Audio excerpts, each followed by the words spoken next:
دوسری عورت کے ساتھ ڈیٹ، یہ عرشی ملک صاحبہ کی ایک بہت ہی منفرد مزاج کی نظم ہے جس کا مرکزی خیال انہوں نے انگریزی ادب سے لیا ہے۔ شادی کے 21 برس کے بعد آخر میری بیوی کے دل میں نیکی لہرائی۔ شادی کے 21 برس کے بعد آخر میری بیوی کے دل میں نیکی لہرائی، کچھ کہنے سے پہلے وہ جھجکی شرمائی، اپنے دل کی وسعت پر تھوڑا اترائی، پھر بولی آج اس عورت کو تم ڈیٹ پہ لے جاؤ جو تمہاری چاہت میں دیوانی ہے، جس کی بھیگی آنکھوں میں ویرانی ہے۔ مجھ کو تم سے پیار بہت ہے، تم سے 2 لمحے کی دوری گو کارے دشوار بہت ہے، پر میرا دل نرم بہت ہے، آنکھوں میں بھی شرم بہت ہے، اور اس بات کا علم ہے مجھ کو وہ عورت بھی تم سے ملنے کی طالب ہے، چاہ تمہاری اس کے دل پر بھی غالب ہے، وہ تنہا ہے، وہ تنہا ہے، دوری کا دکھ سہتے سہتے اوب چکی ہے، اکلاپے کے ساگر میں وہ چپکے چپکے ڈوب چکی ہے۔ میری بیوی نے جس عورت سے ملنے کی چھٹی دی تھی میری ماں تھی۔ میری بیوی نے جس عورت سے ملنے کی چھٹی دی تھی میری ماں تھی، جو پچھلے 19 برس سے بیوہ تھی، تنہا رہتی تھی، اور میں اپنے بیوی بچوں کام اور دھندوں کی ڈوری سے بندھا ہوا تھا، اس سے کم ہی مل پاتا تھا۔ فون کیا جب میں نے اس کو، رات کے کھانے کی دعوت دی، وہ حیران سی ہو کر بولی اللہ تم کو خیر سے رکھے، آج تمہاری طبیعت شاید ٹھیک نہیں ہے۔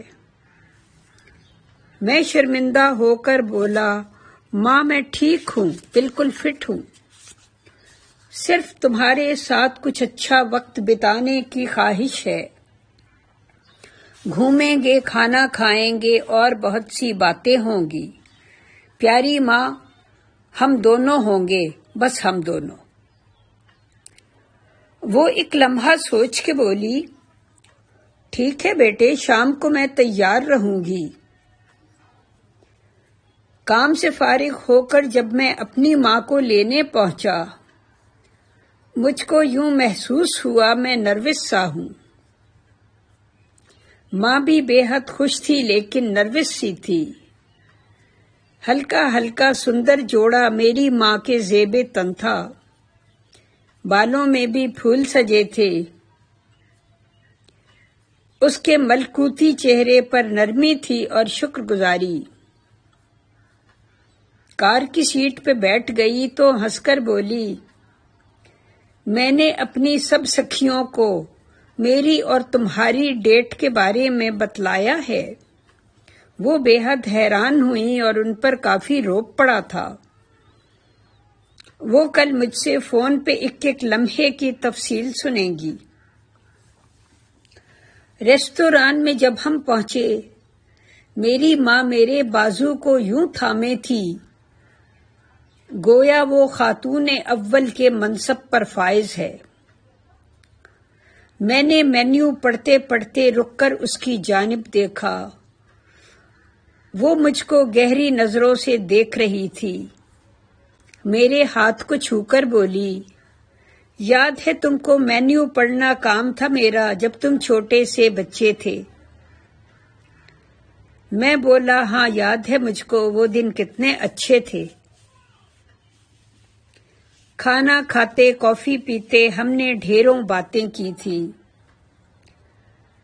میرے بچپن اور جوانی کا ہر لمحہ یاد تھا اس کو،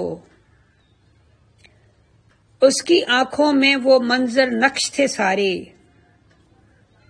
اس کے دل میں میری یاد کا بیتا موسم ٹھہر گیا تھا، جب ہم واپس لوٹ رہے تھے تب ماں بولی، میں تمہارے ساتھ دوبارہ کھانا کھانے جاؤں گی، لیکن اگلی بار یہ دعوت میری جانب سے ہوگی۔ میں نے ہنس کر حامی بھر لی۔ ماں کو اس کے گھر پر چھوڑ کے رات گئے جب میں گھر پہنچا، میری بیوی ہنس کر بولی، کیسی تھی یہ ڈیٹ تمہاری؟ تب میں اگلی ڈیٹ پہ جانے کے بارے میں سوچ رہا تھا جس کی حامی بھر آیا تھا، مگر بہانہ گھڑنے کی نوبت نہ آئی۔ میری ماں تو 21 دن بھی بعد اس ڈیٹ کے جی نہ پائی۔ 1 ہفتے کے بعد ہی یکدم وہ یہ دنیا چھوڑ گئی۔ ماں کے مر جانے کے بعد ایک لفافہ ڈاک سے میرے نام آیا۔ اس میں کیا تھا؟ ایک رسید کی کاپی تھی اس ریستوران کی جس میں اس شب اپنی ماں کے ساتھ جہاں کھانا کھایا تھا۔ میں نے اس شب اپنی ماں کے ساتھ جہاں کھانا کھایا تھا، ایک پرچہ بھی ساتھ تھا اس کے، جس پر ماں کے ہاتھوں سے یہ نوٹ لکھا تھا، میرے بیٹے میں نے جس کھانے کی تم کو دعوت دی تھی اس کے بل کی پیمنٹ میں نے کل ایڈوانس میں کر دی ہے۔ میرا جی کچھ ٹھیک نہیں ہے اور رسید کی کاپی تم کو بھیج رہی ہوں۔ ساتھ تمہارے اب میں شاید اور ایک شام بتا نہ پاؤں، ریسٹوران میں جا کر کھانا کھا نہ پاؤں۔ پھر بھی کوئی بات نہیں ہے، میں نے 2 افراد کے کھانے کی ہی ان کو پیمنٹ کی ہے۔ تم اپنی بیوی کے ہمراہ اسی جگہ پر کھانا کھانا، لطف اٹھانا۔ میری جانب سے یہ دعوت ایک محبت کا ٹوکن ہے۔ شاید تم یہ جان نہ پاؤ، جس شب ہم نے کھانا کھایا، باتیں کی تھیں، میرے ویراں جیون میں وہ سندر شب آباد بہت ہے۔ باقی جیون خوش رہنے کو اس ایک شب کی یاد بہت ہے۔ میرے ویراں جیون میں وہ سندر شب آباد بہت ہے، باقی جیون خوش رہنے کو اس ایک شب کی یاد بہت ہے۔